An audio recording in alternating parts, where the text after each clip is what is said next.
Hello, numismatists. This is Numismatist Kid, and today I'm going to introduce you all to bullion stacking. We're going to learn about spot price, premiums, and purity, and I'm also going to display some examples of different types of silver that a lot of stackers prefer. First, let's understand the basic vocabulary of stacking. Spot price is how much 1 troy ounce of a precious metal is worth. So for all those who don't know, an ounce is 28.35 grams roughly, while a troy ounce is 31.103 grams. Seems like a complicated number, but as you go on into stacking, you'll commit that to memory. Spot price is often fluctuating based off the value of the dollar and the demand for precious metals. A premium is a value over spot that certain coins have. For example, the price of an ounce maybe for the price of an ounce of silver, maybe around $25, and a premium coin like a Mexican Libertad will be selling for around $30. Another very important thing to remember when stacking is purity. Now, the most standard types of silver coins to stack are the American Silver Eagles and the Canadian Maple Leaves. Now let's get right into our talk about purity. American Silver Eagles are 3 nines silver. So pure, like 1 troy ounce pure. Canadian Maple Leaves are 4 nines silver. Also a troy ounce pure.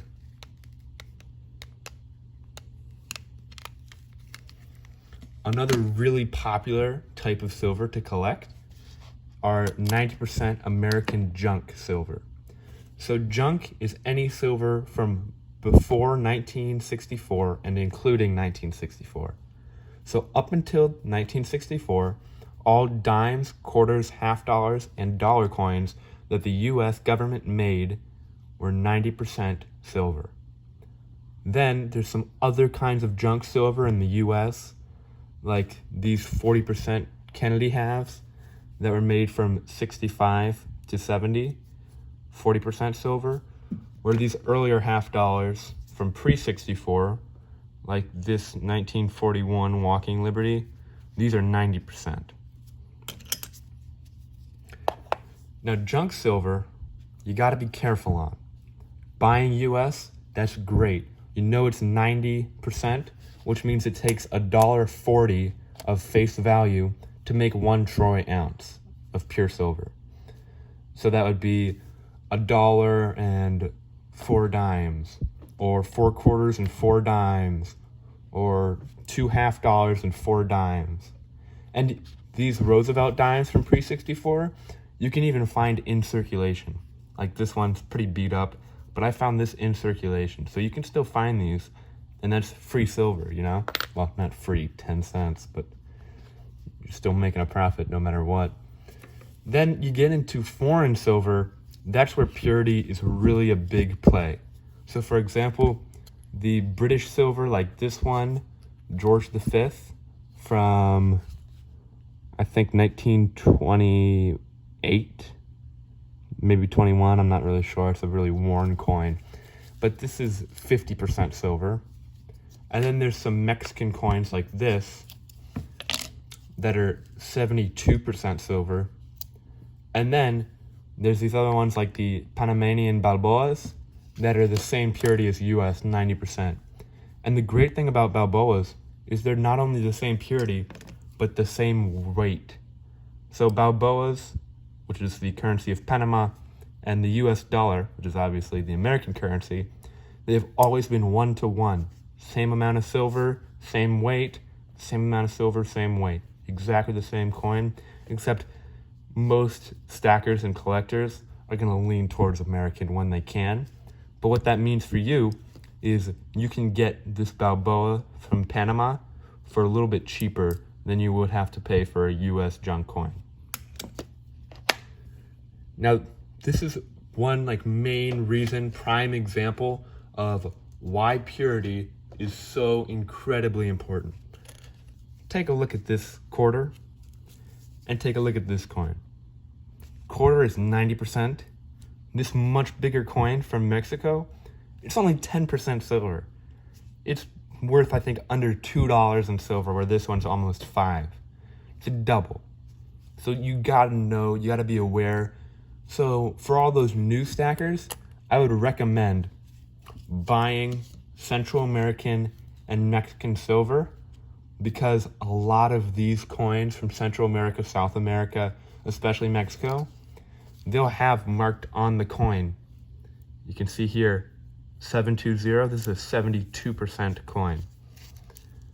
So when you're doing foreign junk, I would definitely go for more of the Central American, South American stuff. It's just a safer bet until you get really into it and you start committing certain purities to memory and certain years of when they were silver, when they were not, what purities they were. Either stick with this, or usually, and it's a lot more safe, just stick with American junk. I mean, American junk is super common, readily available. Every single coin shop you'll enter will have American junk for sale. Morgans and peace dollars. They're also 90%, but I would not recommend them for stacking. Now, I'm also a numismatist, so I love these coins. I think they're really cool. I mean, it's a cool piece of history, especially when you get these shiny, beautiful condition ones, or this one, which I like is because it's toned, you know, but like not overly toned. It's got this nice hue going. These ones, you're going to be paying, even if you get a Cull, which is like a really bad condition, C-U-L-L, Cull, that's a bad condition coin that's really worn, they're still going to charge a premium over the price of silver.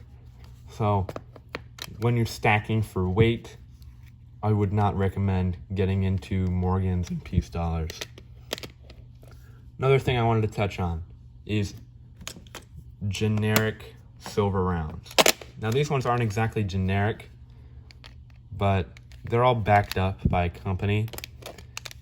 The thing that you really have to start, you know, kind of getting used to when you're starting out stacking is who to trust and how reliable a certain coin or round is.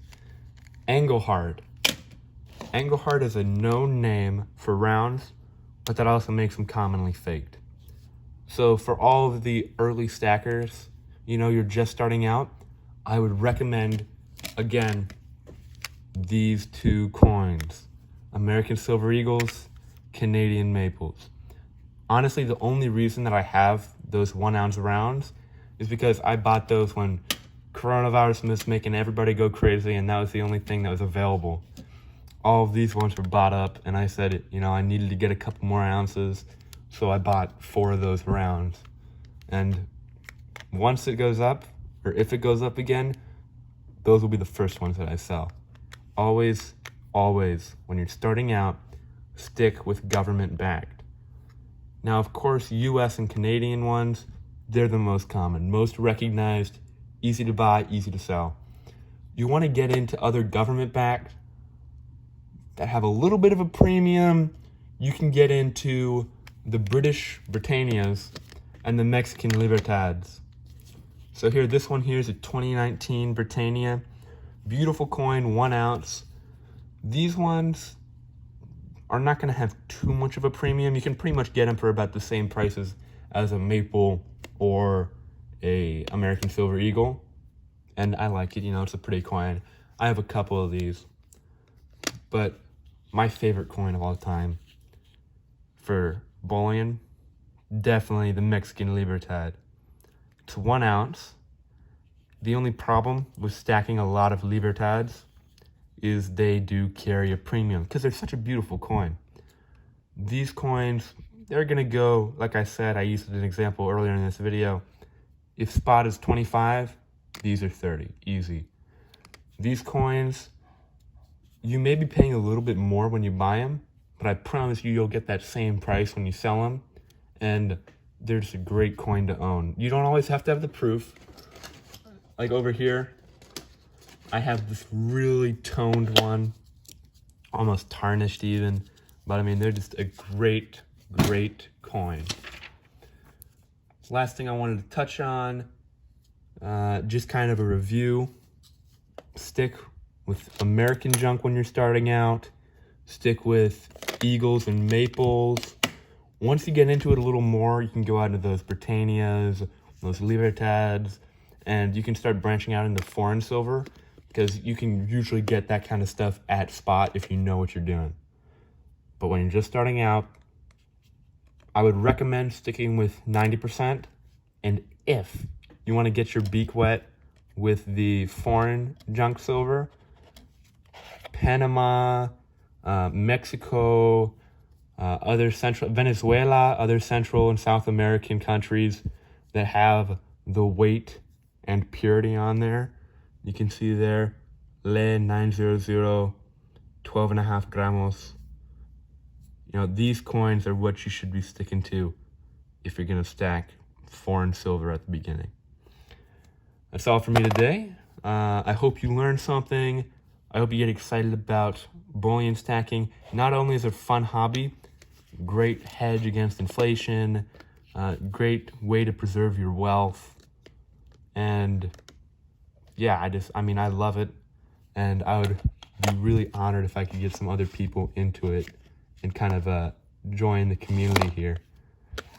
But that's all for Kid Numismatist today. Hey, by the way, I'm just starting out my channel, so if you liked this video and you want more content, please subscribe. I'm going to be putting up more bullion stuff, more numismatic stuff, all things coins and precious metals. So that's all for me today, and I hope you really enjoyed this. Please like and subscribe.